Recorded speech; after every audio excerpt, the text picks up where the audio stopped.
Greetings, Buddhas. How are you? How's things where you are? I hope life is treating you well. Welcome to my Basics of Buddhism video on overcoming obstacles. I had a conversation with what I call a Buddha buddy a few years ago, and I wanted to share his wisdom with you. I asked the question, what if the obstacle in front of us is so large that even the most optimistic of Buddhists would view this as insurmountable? I was expecting him to say, oh, it's okay, just give up, find an easier path. No, that was not his reply. His reply was, it's okay to ask a friend for a ladder. I will never forget that. It didn't even occur to him, didn't even enter his head to give up on surmounting the obstacle. Over the years, that advice has been invaluable because many times I've needed the help and unwavering support from my comrades. That's the amazing thing about the SGI. It's full of amazing people, and there'll always be someone by our sides with a ladder. I wonder what great advice you have been given in your life. It'd be nice to hear what's helped you in the past. As always, comment your thoughts on this video. I'm getting loads of wonderful comments about my videos. Thank you so much for them. Keep them coming. I'm very grateful for your input. But not all comments are so positive. I'm getting my fair share of negative ones too.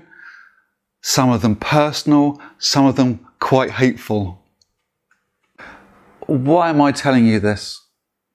Well, actually, in part, I'm grateful to them too.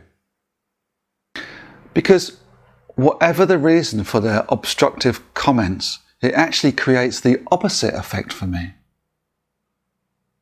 I rise above it, I grow in stature, helps me do my human revolution, and it actually gives me fuel an incentive to carry on doing what I'm doing.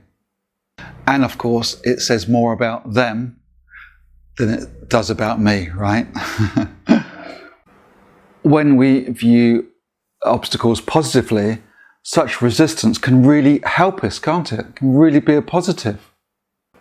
This is often explained by the example that an aeroplane is only able to take off and move forward through the air because of the resistance it encounters as it builds up speed, but which gives the aircraft a lift and keeps it airborne until it has reached its destination.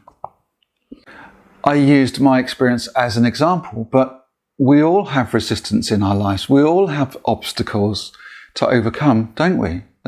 There is no one that doesn't have obstacles and issues and hardships. I'm sure we can all think of a million challenges and obstacles that we have to overcome. You're thinking of them now, right? But let's focus on the very fact that we need them in our lives, don't we, in order to become happy, don't we? As Sensei says, people do not grow when their environment is too comfortable, when they are not challenged. It is in the midst of suffering and hardship that strength of character is formed. Buddhism suggests that the stronger the positive cause, the stronger the likely negative resistance.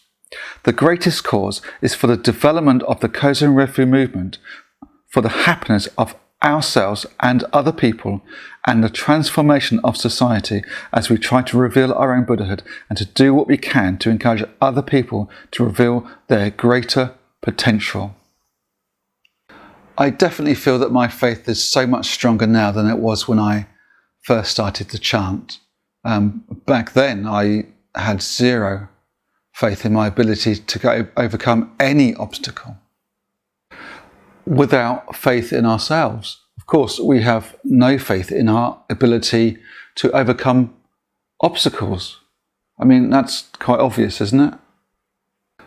But the more I chanted and studied, the stronger I became and the more faith I had in myself.